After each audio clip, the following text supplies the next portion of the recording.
Muy buenas noches, sean todos bienvenidos a los libros de la casa. Hoy me gustaría compartir con ustedes un cuento del gran escritor Scott Fitzgerald. No sé si muchos de ustedes lo conozcan, pero uno de sus cuentos más conocidos fue llevado a la gran pantalla y quizás sea un buen punto de referencia para nuestros oyentes. Me refiero al extraño caso de Benjamin Button. Obviamente este no va a ser el que vamos a leer hoy. Me gustaría compartir con ustedes un cuento llamado La tarde de un escritor, de Scott Fitzgerald. Dice así: cuando despertó se sentía mejor de lo que se había sentido en muchas semanas. Simplemente no se sentía enfermo.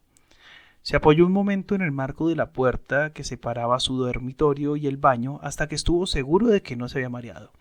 Ni siquiera un poco, ni siquiera cuando se puso a buscar una zapatilla debajo de la cama. Era una luminosa mañana de abril. No tenía idea de qué hora era porque su reloj llevaba mucho tiempo parado, pero cuando cruzó el apartamento y llegó a la cocina, vio que su hija ya había desayunado y se había ido, y que había dejado el correo, así que eran ya más de las 9. Creo que saldré hoy, dijo a la criada. Le sentará bien, hace un día estupendo. Ella era de Nueva Orleans, con las facciones y tez de una árabe. Quiero 2 huevos fritos como ayer y una tostada, jugo de naranja y té. Él se entretuvo un rato en el cuarto de su hija y leyó el correo. Eran cartas desagradables y una pizca de alegría. Facturas en su mayor parte y el boletín del colegio masculino de Oklahoma con su asombroso álbum de autógrafos.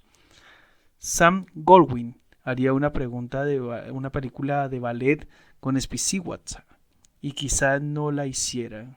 No sé. Habría que esperar a que el señor Goldwyn volviera de Europa con media docena de ideas nuevas. La Paramount quería una autorización para usar un poema que había aparecido en uno de sus libros, aunque no sabían si era suyo o era una cita. Quizá lo usaran para el título de una película. De todos modos, aquella obra ya no le pertenece. Había vendido los derechos para una película muda hacía muchos años y para la versión sonora hacía un año. Nunca tendrás suerte con las películas, se dijo a sí mismo. Ya tuviste bastante con la última. Mientras desayunaba, miraba por la ventana a los estudiantes que cambiaban de clase en el campus de la universidad al otro lado de la calle. Hace 20 años yo estaba cambiando de clase, dijo a la criada, que se rió con su risa de debutante. Necesitaré que me deje un cheque, dijo ella, si va a salir. Ah, como... No voy a salir todavía. Tengo que trabajar 2 o 3 horas. Saldré por la tarde. ¿A dar un paseo en coche? No volveré a conducir ese viejo cacharro. Lo he vendido por $50. Iré en el autobús, en el piso de arriba del autobús. Después de desayunar se recostó 15 minutos. Luego se puso a trabajar en su despacho. El problema era un cuento para una revista que hacía la mitad le había parecido tan flojo que había estado a punto de romperlo. La trama era como subir por unas escaleras interminables. Había agotado su repertorio de golpes de efecto y los personajes, que tan airosamente habían dado sus primeros pasos hacia solo 2 días, no alcanzaban el nivel de un folletín. Sí, la verdad es que necesito salir, pensó. Me gustaría llegar hasta el valle de Shenandoah o ir a Norfolk en el ferry. Pero ambas ideas eran imposibles. Requerían tiempo y energía, 2 cosas que a él no le sobraban. Lo que le quedaba debía reservarlo para el trabajo. Repasó el manuscrito subrayado con lápiz rojo, las frases acertadas, y después de guardarlas en una carpeta, rompió el resto muy despacio y lo tiró a la papelera. Luego se puso a pasear por la habitación mientras fumaba y hablaba consigo mismo de vez en cuando. Bueno, veamos. Ahora lo siguiente sería... Veamos, ahora... Un rato después se sentó pensando. Estoy cansado. No debería haber tocado un lápiz durante días. Revisaba el apartado, ideas para cuentos, de su cuaderno, cuando la criada lo interrumpió para decirle que la secretaria llamaba por teléfono, una secretaria que trabajaba por horas y lo ayudaba desde que cayó enfermo. No hay nada, dijo. Acabo de romper todo lo que había escrito. No valía nada. Voy a salir esta noche. Le sentará bien. Hace un día muy bueno. Mejor será que venga mañana por la tarde. Tengo muchas cartas y facturas pendientes. Se afeitó y, precavido, se dio un respiro de 5 minutos antes de vestirse. La idea de salir lo inquietaba. No tenía ganas de que los ascensoristas le dijeran que se alegraban de verlo y decidió bajar en el montacargas donde no lo conocía nadie. Se puso su mejor traje, el que tenía la chaqueta y los pantalones del mismo color. Solo se había comprado 2 trajes en 6 años, pero eran los mejores trajes.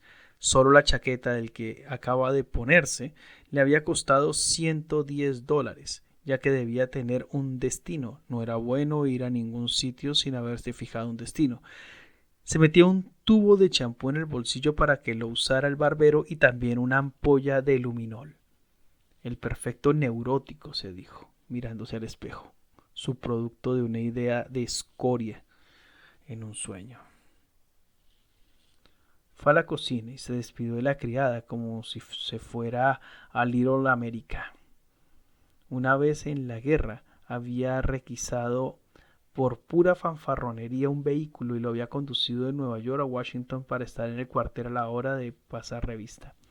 Ahora esperaba en la esquina de la calle a que cambiara el semáforo, mientras los jóvenes con prisa se le adelantaban indiferentes al tráfico. En la esquina de la parada del autobús, bajo los árboles, hacía fresco y pensó en las últimas palabras de Stonewall Jackson. Crucemos el río y descansemos a la sombra de los árboles. Los jefes de aquella guerra civil parecían haberse dado cuenta de repente de lo cansados que estaban. Lee, marchitándose hasta dejar de ser quien era.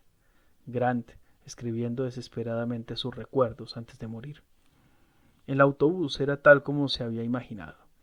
Solo había otro viajero en el piso de arriba y las ramas verdes golpeaban sin cesar en las barandillas. Probablemente tendría que podar aquellas ramas, lo que le parecía una pena. Había mucho que mirar. Intentó definir el color de una hilera de casas y solo le vino a la cabeza el color de una capa de su madre que parecía de muchos colores y no era de ningún color. Solo reflejaba la luz. En algún sitio, las campanas de una iglesia tocaban Venite Adoramus y se preguntó por qué, pues hacía 8 meses que había terminado la Navidad. No le gustaban las campanas, pero se había emocionado mucho cuando tocaron Maryland, My Maryland, en el funeral del gobernador. En el campo de fútbol de la universidad había hombres pasando el rastrillo y se le ocurrió un título, El hombre que cuidaba el césped, o incluso Crece la hierba, algo acerca de un hombre que trabaja cuidando el césped durante años y consigue que su hijo vaya a la universidad y juegue en el equipo de fútbol. Entonces el hijo muere en plena juventud y el hombre se va a trabajar al cementerio a sembrar césped sobre su hijo en lugar de bajo sus pies. Sería el tipo de relato que aparece en todas las antologías, pero no era lo suyo. Solo era una antítesis hinchada, algo tan estereotipado como un cuento de revista popular y tan fácil de escribir. Pero muchos lo considerarían excelente porque era melancólico, tenía enjundia y era fácil de comprender.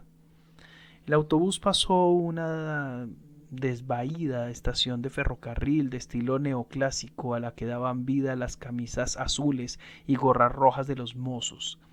La calle se estrechaba al llegar a la zona comercial y de repente aparecieron chicas vestidas de colores chillones, todas bellísimas. Pensó que nunca había visto tantas chicas guapas. También había hombres, pero todos parecían un poco ridículos, como él cuando se miró al espejo. Y había viejas, más bien feas, y también de repente chicas vulgares y desagradables, pero en general eran bonitas, vestidas de todos los colores entre los 6 y los 30 años. Y sus caras no transparentaban ningún proyecto, ningún conflicto, solo un estado de dulce suspensión, provocativo y sereno. Durante un instante amó la vida con todas sus fuerzas y no sintió el menor deseo de renunciar a ella. Pensó que quizá había cometido un error al salir a la calle tan pronto. Se apeó del autobús, agarrándose cuidadosamente a la barandilla, y recorrió una manzana hasta la barbería del hotel. Pasó ante una tienda de deportes y miró el escaparate, pero solo le interesó un guante de béisbol que ya estaba ennegrecido por la palma. Al lado había una camisería y se paró un buen rato a mirar las camisas de tonos intensos y las escocesas. 10 años atrás, durante un verano en la Ribera, el escritor y algunos más habían comprado camisas de obrero de color azul oscuro y probablemente habían creado aquella moda.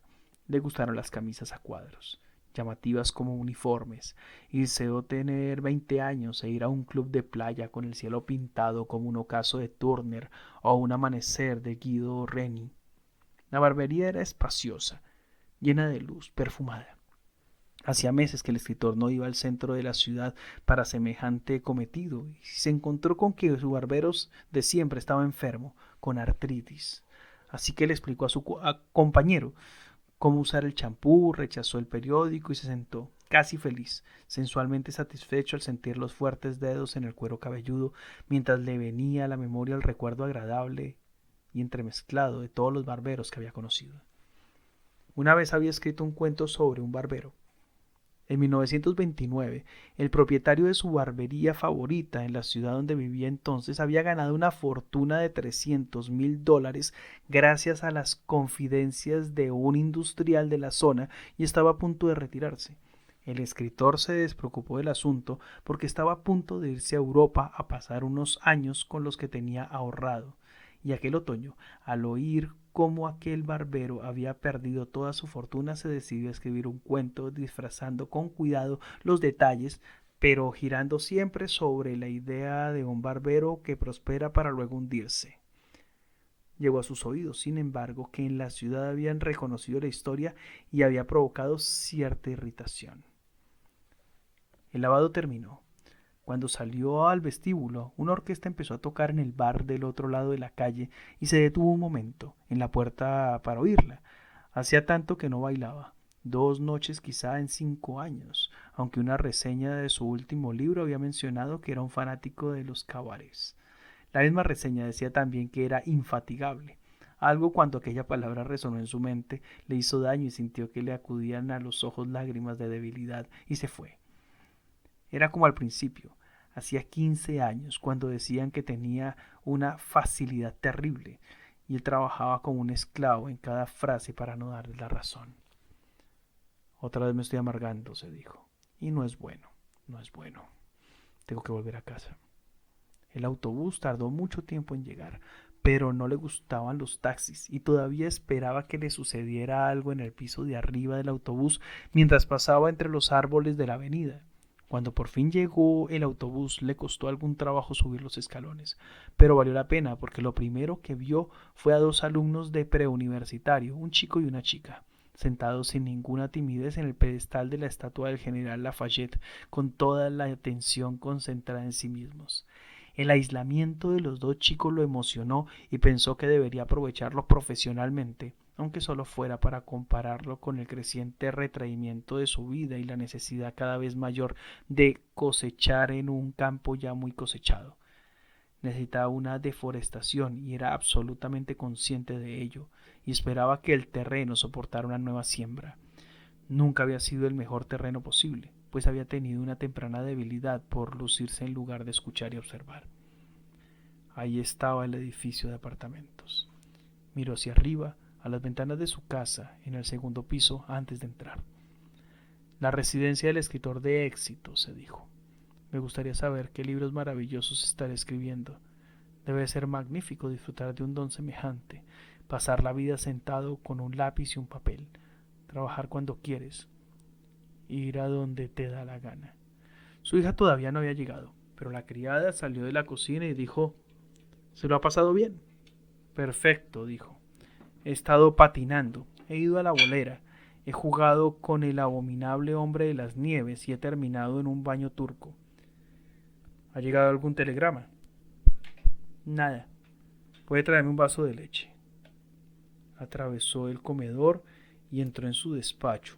Por un momento lo cegó el reflejo del último sol de la tarde sobre sus 2000 libros. Estaba bastante cansado. Se echaría 10 minutos y luego vería si se le ocurría alguna idea en las 2 horas que le faltaban para cenar.